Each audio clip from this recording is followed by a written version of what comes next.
La paz de Cristo, hermanos y amigos del Ministerio Apostólico Bandera de Amor, amor a Dios y amor al prójimo de la Asamblea Apostólica de la Fe en Cristo Jesús. Estamos un día más llevando el mensaje de la palabra de Dios. Y hoy día nos vamos a referir al capítulo 1 de Apocalipsis, bajo el tema La revelación de Jesucristo.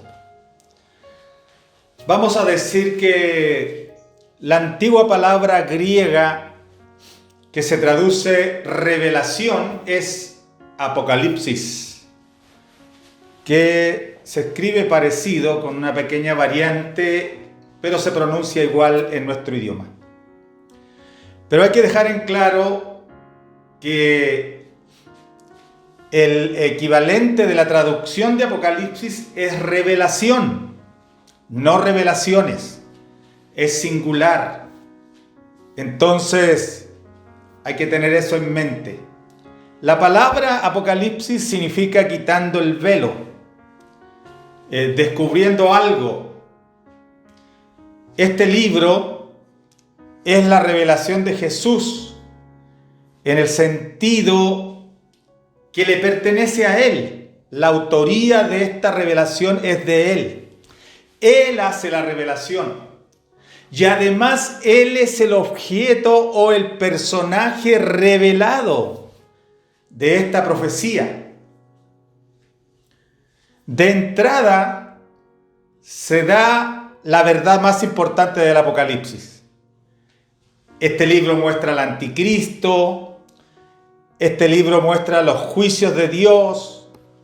Este libro muestra la calamidad en la tierra, el misterio de la Gran Babilonia en detalle. Pero, por sobre todas las cosas, el Apocalipsis es la revelación de Jesucristo. Si usted puede ver todo lo otro, si usted puede ver los juicios, ya sea los sellos, las trompetas, las copas de ira, si usted puede ver el milenio y todos los temas que abarca el Apocalipsis, pero no se da cuenta del personaje principal, en realidad usted no ha visto el Apocalipsis, no ha aparecido la revelación verdadera del libro. Es la revelación de Jesucristo. Entonces, la palabra Apocalipsis es la revelación de un secreto divino. Mucho más que un secreto de estado humano, terrenal. Los países tienen secretos. Las grandes potencias mundiales tienen secretos que tratan de que nadie los sepa. Sobre estrategias futuras, sobre armas que han descubierto y que quieren que no se descubra que las tienen, para poder sorprender al enemigo en caso de una guerra. Y hay secretos, pero a veces se filtra por una grieta el secreto y se forma un apocalipsis. Se quita el velo, se conoce lo que estaba oculto, se conoce lo que estaba ahí en silencio, en el secreto. Así también, pero acá no fue a causa de una filtración, sino que Dios mismo descalificó todos los archivos de su programa futuro y de su propia manifestación glorificada a través del arrebatamiento de la iglesia, a través de los juicios sobre la tierra en la gran tribulación, a través de su reino milenial, a través de el juicio del trono blanco y de su reino eterno junto con la iglesia y el resto de los redimidos de todas las dispensaciones. Él, por su pura gracia y por su absoluta soberanía, decidió revelarle esto a la iglesia en la persona del apóstol Juan.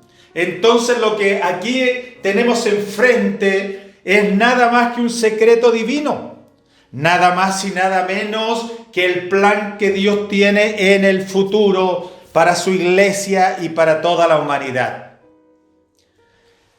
Entonces, necesitamos esto. Necesitamos una revelación de nuestro Señor Jesucristo.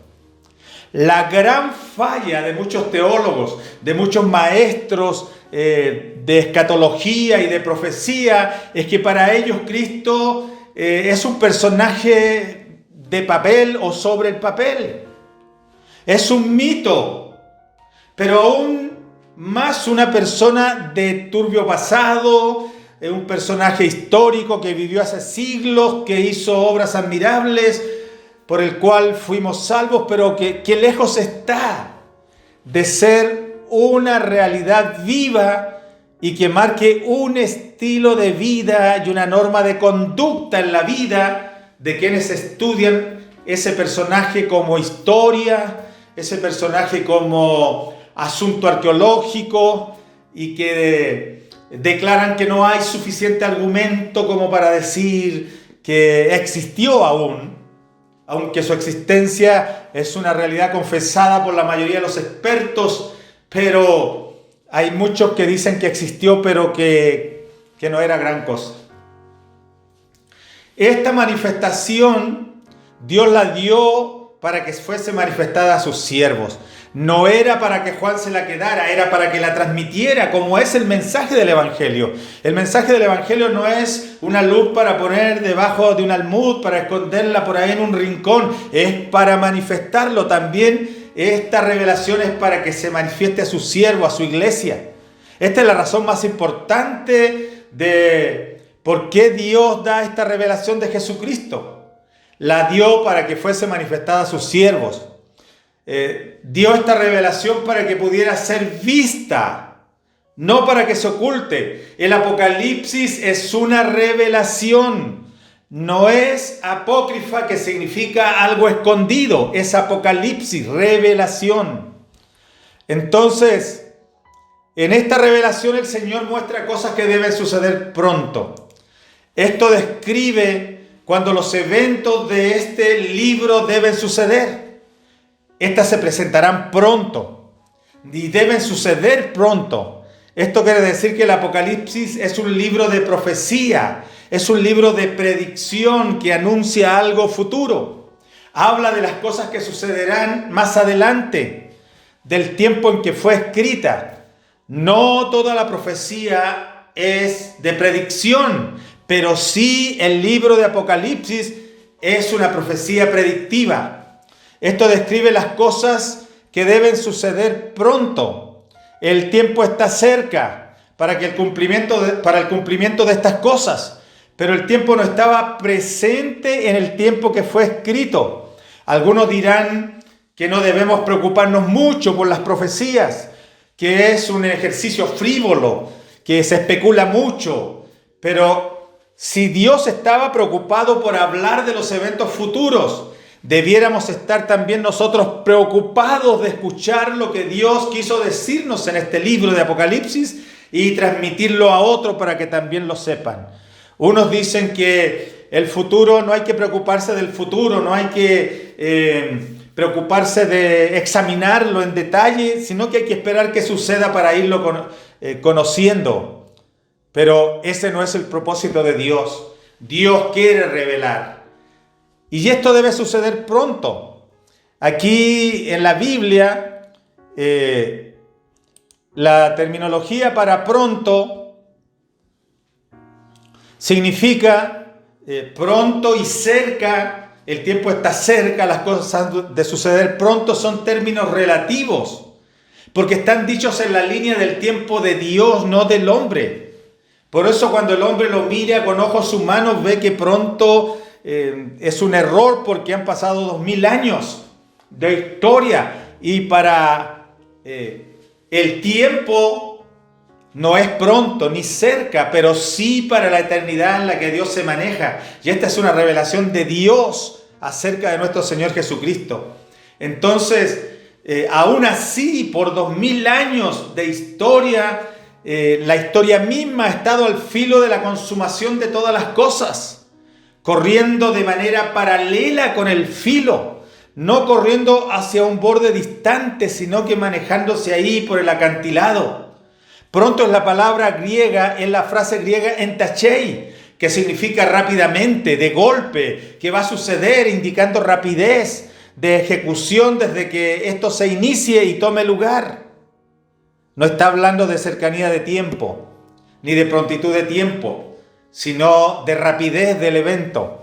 La idea no es que el evento pueda ocurrir en una fecha muy cercana a cuando se dijeron estas cosas, pero cuando empiece a suceder, todo se desencadenará repentinamente y avanzará como un fuego que quema la hierba.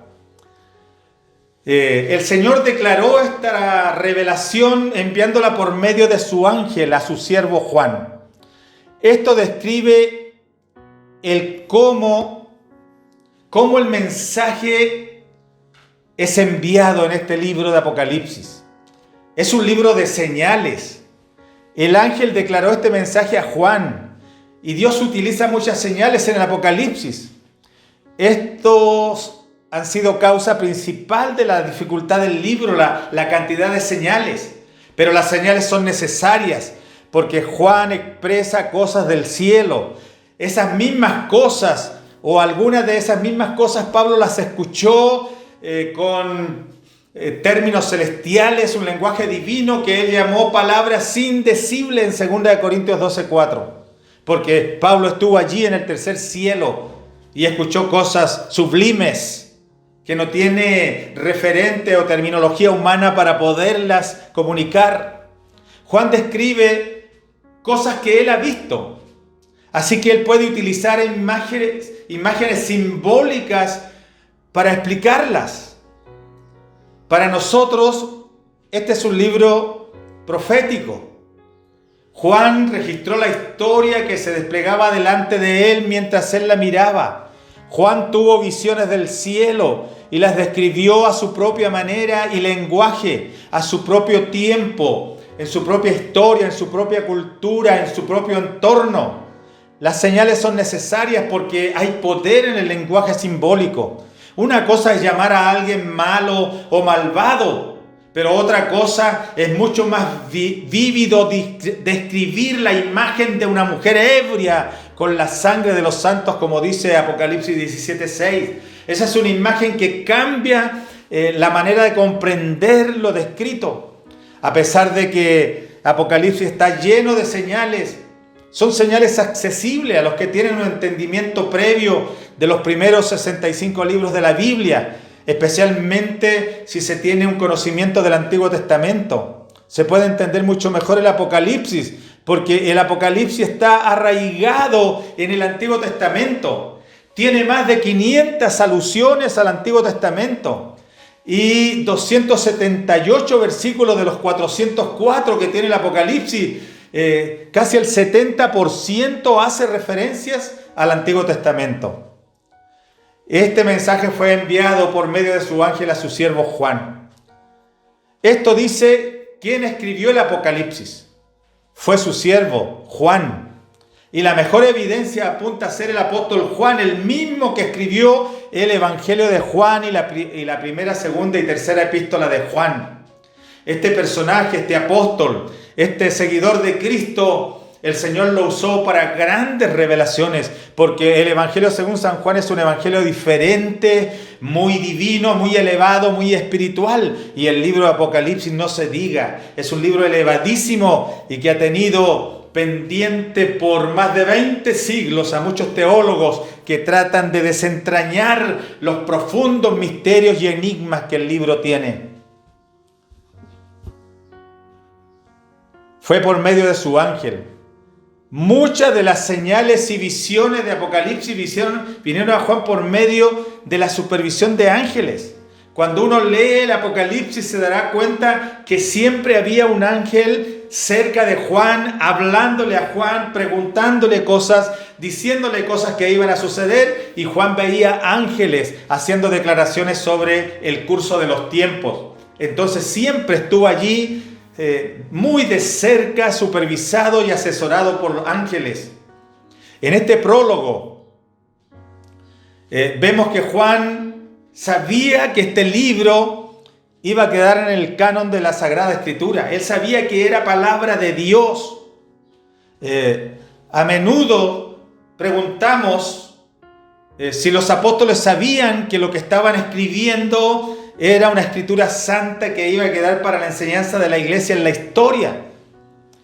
A veces pensamos que no lo sabían, pero no podemos decir lo mismo del Apocalipsis. Juan sabía que este era un libro de Dios, porque Dios se lo estaba revelando, se lo estaba declarando, se lo estaba mostrando.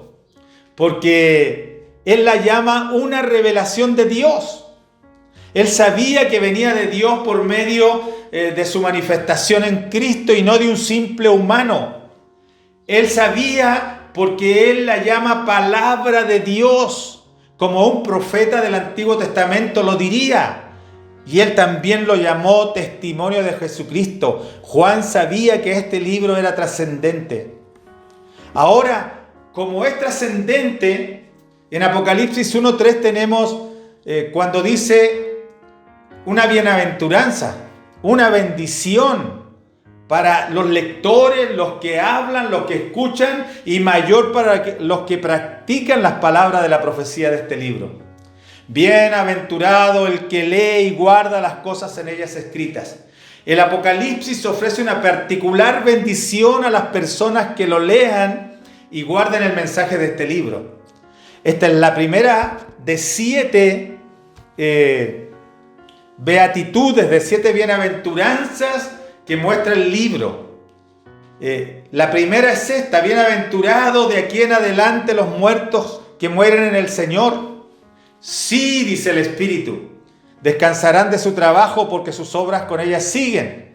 Entonces la primera es esta: bienaventurado el que lee y guarda las cosas en ellas descritas en este libro. Y luego la segunda: bienaventurado el que lee y los que oyen la palabra de esta profecía, y bienaventurado de aquí en adelante los muertos. Entonces hay una bienaventuranza para el que lee y guarda la palabra del Apocalipsis y una bienaventuranza para los que mueren en el Señor.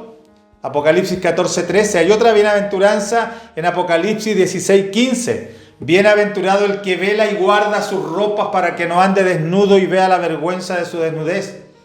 Tenemos otra bienaventuranza en Apocalipsis 19:9. Bienaventurados los que son llamados a las cenas de las bodas del Cordero.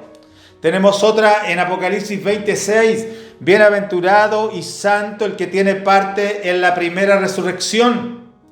Tenemos otra en Apocalipsis 22:7, bienaventurado el que guarda las palabras de la profecía de este libro. Y tenemos otra en Apocalipsis 22:14, bienaventurados los que lavan sus ropas para tener derecho al árbol de la vida y para entrar en las puertas en la ciudad. Entonces tenemos nada menos que 7 bienaventuranzas. Bienaventuranza perfecta, porque está el número de la plenitud del 7. Entonces, descuidar el Apocalipsis es perderse esta bienaventuranza, esa que dice bienaventurado el que lee y guarda las palabras de la profecía de este libro. Hay iglesias completas que omiten el Apocalipsis en su itinerario regular de lecturas públicas y privadas. Esta es una actitud típica hacia el Apocalipsis. Muchos creen que es un libro tan difícil, tan complicado de entender, que solo los fanáticos profundizarían en él.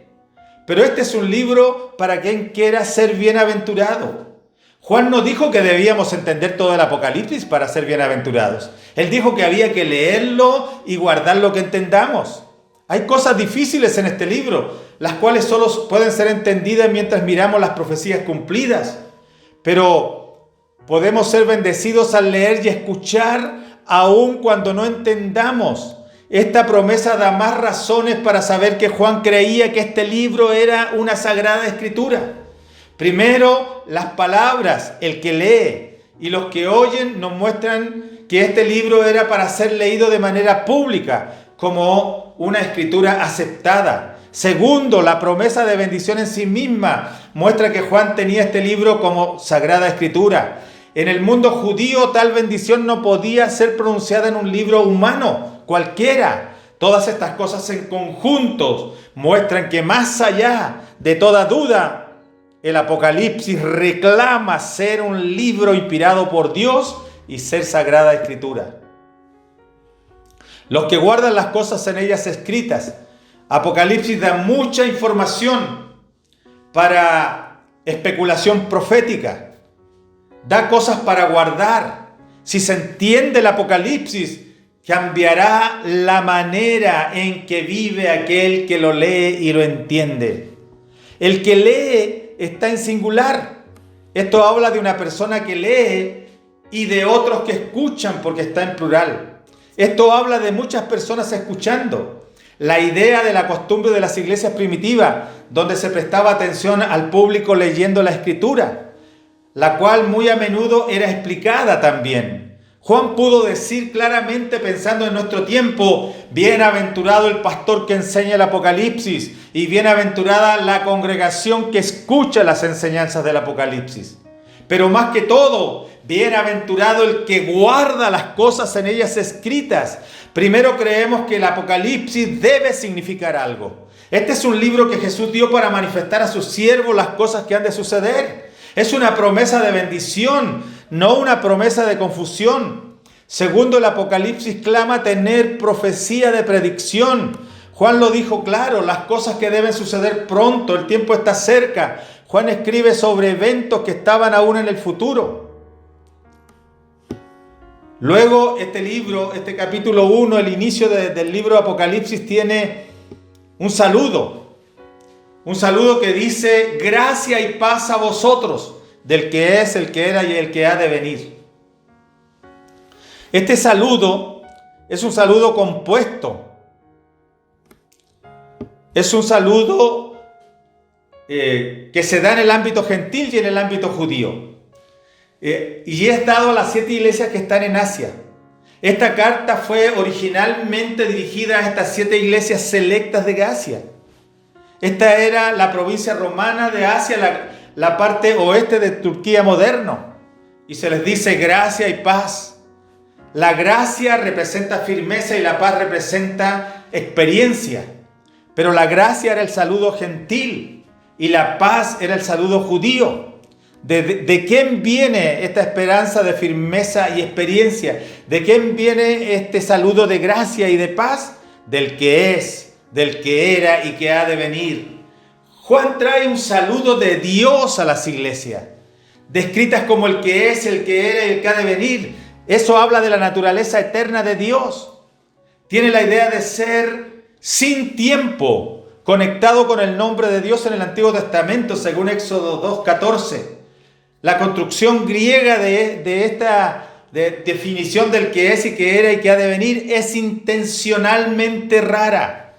Juan buscó una forma que comunicara la idea del nombre de Dios y lo conectara con el Antiguo Testamento para dar a conocer que era el mismo Dios de siempre que ahora se estaba manifestando.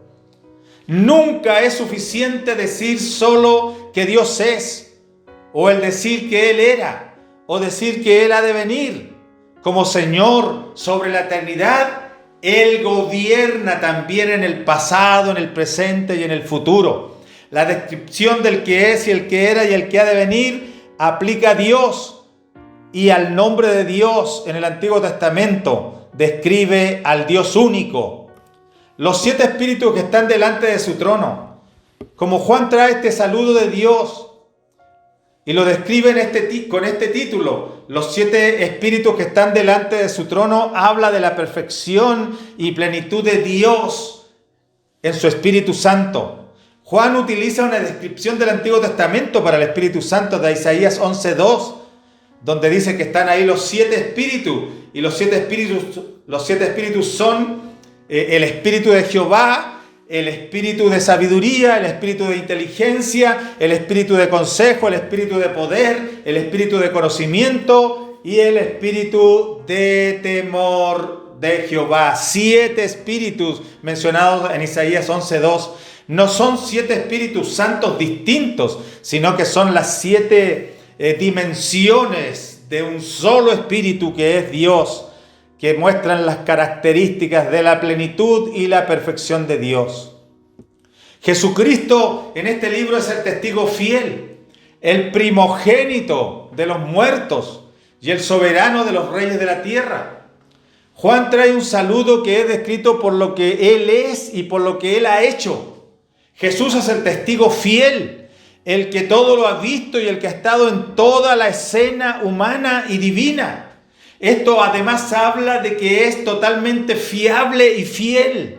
Jesucristo permanece fiel para siempre. Él es el testigo fiel. La palabra griega traducido testigo también se dice mártir. Por lo tanto, Jesús no solo es un testigo audible, oral, sino que con su vida dio testimonio de su amor por la humanidad. Así que Él es un testigo fiel 100%. Además, Jesucristo es presentado en este libro como el primogénito de los muertos. Esto habla de Jesús estando firme como preeminente entre todos los seres. Él es el primero en prioridad. Primogénito de los muertos significa más que Jesús fue el primero en resucitar. Significa que Él es preeminente en todos aquellos que resucitarán. Jesús es el primogénito entre muchos hermanos, según Romanos 8:29. El uso de primogénito no alude a una fecha de nacimiento. Los antiguos rabinos llamaban a Yahvé primogénito de la creación. Los rabinos utilizaban primogénito como título mesiánico. Dios dijo de la manera que hice a Jacob primogénito en Éxodo 4:22, así también yo haré al rey Mesías primogénito, según el Salmo 89:28. Jesús es el soberano sobre todos los reyes. Antes de terminar el Apocalipsis, Jesús tomará el dominio en el reino milenial. Ahora Jesús reina sobre un reino, pero este reino no es de este mundo. Pero llegará el día en que será rey sobre toda la tierra. En Apocalipsis 1, 5 y 6 hay una declaración de alabanza a Jesús. Al que nos amó, al que nos amó. Qué hermosa frase. Qué hermoso título para Jesús. Esto apunta hacia el pasado humano, el lugar donde Jesús tuvo su mayor demostración de amor. Esto mira hacia la cruz. Cada creyente debe estar seguro del amor de Dios, basado en la demostración que Dios hizo de su amor por nosotros en Cristo. Pablo lo puso de esta forma en Romanos 5:8. Más Dios muestra su amor para con nosotros, en que siendo aún pecadores, Cristo murió por nosotros. La obra de Jesús en la cruz es la prueba de amor final. Nadie puede dar una prueba de amor más grande. Hay muchos creyentes que no están seguros del amor de Jesús, porque ellos miran a sus circunstancias presentes para medir el amor de Dios. Si les va bien, creen que Dios los ama. Si les va mal, creen que Dios no los ama. Si ellos pueden ser fieles y progresar en la iglesia, creen que Dios los ama, pero si no, creen que Dios no los ama. Ellos necesitan mirar hacia la cruz y resolver esta confusión que tienen de una vez por todas y darle la alabanza a Jesús, porque esa cruz donde Cristo expiró y derramó su sangre, allí Él dijo sin palabras un hecho que retumbó en el tiempo y en la historia. Él nos ama y nos ama con amor eterno, porque así lo dijo por el profeta: con amor eterno te he amado y por eso no he quitado mis misericordias. Que Dios les bendiga. Estamos delante de la revelación de un Dios grande, de un Dios poderoso, de un Dios altísimo, de un Dios que nos ama sin que nosotros lo mereciéramos. Que Dios les bendiga y a seguir adelante, porque el tiempo está cerca. Bandera de amor, amor a Dios y amor al prójimo.